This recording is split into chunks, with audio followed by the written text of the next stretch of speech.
이런 제목이네요. 7년 만에 당대표실을 이사했습니다. 근데 이 이사가요, 무슨 국회에서 떠난 게 아니고요. 국회 안에서 이사를 했다는 거예요. 사무실을 바꿨다는 건데. 근데요, 뒷문이 좋은 김기현 대표인가? 뒷문을 좋아한다고요? 큰 문, 앞문이 아니고요. 이게 뭔 소리일까요? 자, 그럼요. 일단 이 이사하는 모습 영상이 좀 있거든요. 사무실 바꿨다는데 그 모습부터 좀 확인해 보겠습니다.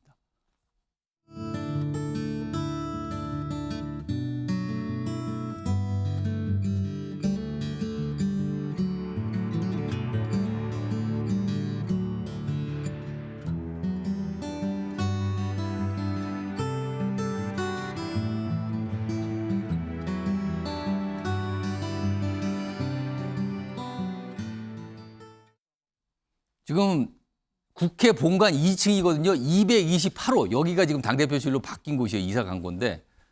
윤석 대변인. 아니, 그동안 7년 동안 그냥 안 썼잖아요. 그 전에는 썼다는데 다시 바뀌고 나서 7년 동안 이사 안 했거든요. 그리고 지금 뭐 선거 총선이 끝난 지도 꽤 지났고 대선 끝난 지도 1년 넘었고 왜 지금 7년 만에 이사를 한 겁니까? 갑자기? 뭐 여러 이유가 있을 수 있는데요. 지금 현재 당대표실이 좀 좁습니다. 아, 좁아요? 좀 좁아요. 예. 예, 그런 측면이 있고 원래 지금 이사를 한 저곳이 저희가 쭉 쓰던 당대표실 그리고 바로 옆에 큰 회의실 있고 옛날에 원래 쓰던 데라고 회의는 원래 그러죠? 거기서 했었습니다. 예. 거기를 이제 옮기자고 한 이유 중에 또 하나는 저기도 써 있지만은 그 지금 당대표실에서 회의장으로 가는 예. 거기가 긴 복도를 그대로 걸어가야 되거든요. 그렇죠. 매일 길게 아침에. 돼 있습니다. 예, 사전 회의는 당대표실에서 하고 본 회의는 지금 대회의장에서 하는 건데 예. 그 광경이 굉장히 이렇게 뭐라고 그럴까요? 별로 뭐 영화에서 보는 그런 아, 당대표가 맨 앞에 있고 최고위원 등등등 예, 당직자 저겁니다. 이렇게 예. 아, 지금 여기 사진 있어. 이런 모습. 이게 아름답지 않다는 겁니까? 예, 굉장히 그게 보기가 그렇고 저 모습이 사실 좀 국민들 보시기에도 뭐 사안에 따라서 안 좋게 보일 수 있는 여지가 약간 무슨 있다는 약간 조직의 냄새가 난다 네. 뭐 이런 겁니까, 지금요? 그래서 이제 그런 지적이 있었다는 것을 저희가 의식 안 할 수가 없었고 또 7년 만에 옮겼는데 7년 전에는 그런 어떤 상황이었느냐? 예. 저희가 여당이었을 때고 마지막으로 여당이었을 때 당대표로 뽑은 시점이 7년 전 2016년 8월입니다. 그리고 이제 또 저희가 7년 만에 여당으로서 여당의 새 대표를 뽑은 게 예. 올해 3월 아니겠습니까? 그런 차원에서 뭐 분위기도 또 다시 바꿔보고 이런 여러 가지 차원으로 당대표실을 옮겼다 이렇게 예. 설명드리겠습니다. 그러니까 지금 새로 옮긴 당대표실이 228호인데 여기에 전직 당대표들이 이렇게 썼다는 거예요, 여기를, 이 자리를. 네. 그러니까 뭐 전통을 자랑하는 자리다, 터가 좋다, 뭐 이렇게 볼 수도 있는데 앞서 봤던 본관 2층 그림 다시 한번 불러오죠. 이겁니다. 여기 보시면요. 원래 지금 여기 있었어요. 이게 국회 보시면 앞에 정면 동그랗게 도움이 있잖아요. 그 현관 들어가시면 바로 있는데 정문인데 옆부터 가면 여기가 당대표실이었어요. 그래서 여기가 노란 게 회의실이거든요. 그러면 당대표실에서 회의실까지 가려면 이렇게 걸어가는데 아까 보면은 그냥 우르르 막 이런 모습이 있잖아요. 그게 아름답지 않아서 바꿨다라고 윤석 대변인께서 말씀하셨는데 지금 보시면 요 회의실 바로 옆이 당대표실이에요. 그리고 이 당대표실과 회의실은 작은 뒷문으로 연결이 돼 있습니다. 그거는 뭐냐면 회의하다가 당대표실로 그냥 바로 갈 수 있어요. 아무도 안 만나고. 그리고 당대표실에 있다가 아무도 안 만나고 회의를 갈 수도 있어요. 바로 이 문입니다. 이 문, 뒷문이에요. 조그만 뒷문이 나 있거든요, 여기. 그래서 장윤선 기자. 네. 최근에 보면 김기현 대표께서 기자들을 만나서 질문 받는 걸 좀 불편하는 것 같아요. 그리고 어떤 질문에 답을 안 하고 약간 좀 불편한 분위기가 있었거든요.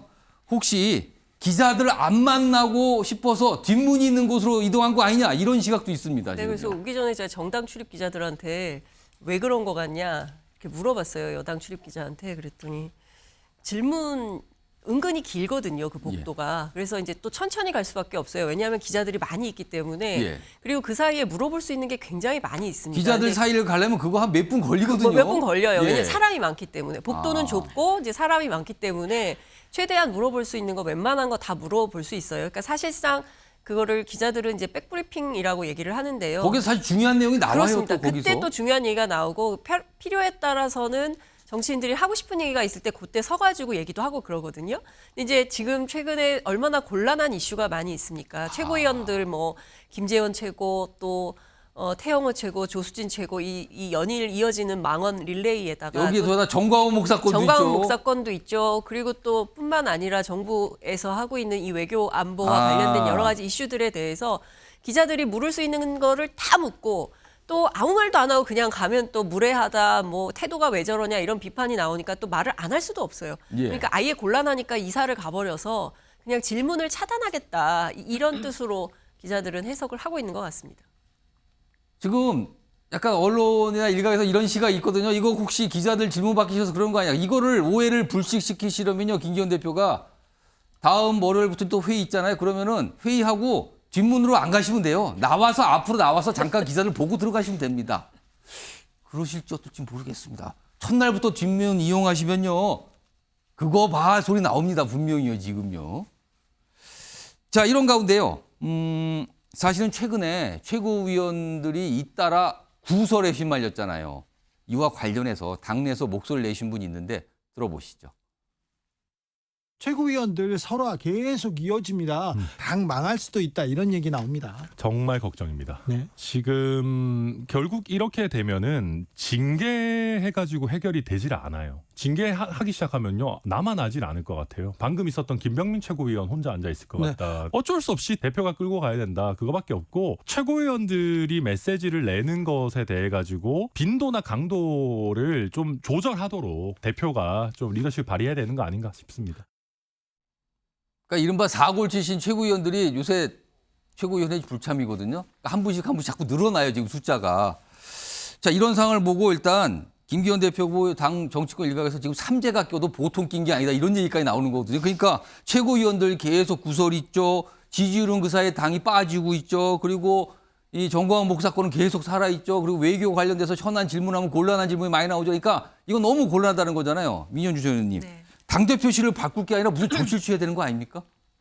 사실 뭐 최고위원들 관련해서 설화 관련해서는 저도 참 드릴 말씀이 없습니다. 예. 저도 참 송구스러운 마음이고요. 지역에서도 많은 분들이 걱정도 하시고요. 근데 이게 저희가 이제 국민의힘이 이 당원 당규를 바꾸면서 당 대표와 최고위원을 분리해서 선거를 하고 있잖아요. 예. 그런데 기존에는 제가 새누리당 때 19대 때만 하더라도 같이 했어요. 그러니까 1등이신 분이 대표가 되는 그렇죠. 거죠. 1등하고 그다음에 이제 최고위원 2등 최고위원 예. 쭉 다 나갔죠. 그다음에 이제 지명직 최고위원을 했고요.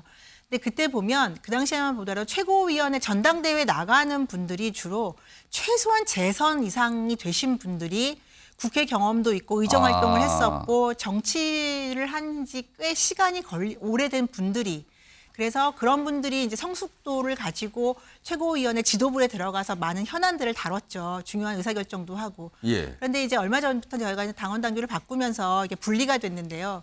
그리고 이게 주로 어떻게 보면 최고위원이 당대표도 보다는 최고위원 쪽이 약간 대중 인지도, 인기도에 따라서 되다 보니까 초선들도 굉장히 많이 나오고요. 예, 예. 원외에서도 도전을 하는 경우가 많아지면서 그렇습니다. 당이나 아니면 정치적인 구력, 저희가 보통 구력이라고 얘기하는 그 부분이 조금 부족한 분들도 없지 않아 있다고 봅니다. 물론 김재원 최고 같은 경우에는 뭐 다선 의원이긴 하지만요. 그래서 이런 부분에서 너무 인기에 아니면 국민들에게 좀 어필하는 이런 단어, 강한 단어 이거 중심으로 조금 발언을 하다 보니까 약간 무리수를 둔다는 겁니까? 네, 당이나 아니면 민심과 좀 동떨어진 자신들을 지지하는 지지층에게만 호소하는 그런 정치를 하는 것이 아닌가 해서 좀 안타까운 점이 있습니다. 예. 그래서 김기현 대표가 이제 몇 가지 이제 이야기를 했죠. 최고위원들에게 경고도 했고 예, 그리고 이제 윤리위가 만들어졌으니까 윤리를 통해서 적절한 징계를 하겠다, 조치를 취하겠다라고도 말씀하셨기 때문에 저는 이거 관련해서는 조금 시간이 걸리더라도 예. 적절하게 이제 최고위원들도 쇄신하지 않을까라고 저도 기대를 해봅니다. 그럼 뭐 당대표실 바꾼 거 말고 다르게 한 게 없네요. 그러면은 지금까지 그러면. 윤리위를 통해서 이런 것도 경각심도 올리고 그리고 최고위원들도 사실은 좀 반성을 많이 하고 있을 거라고 저는 믿어요. 예. 그러니까 본인들을 찍어준 그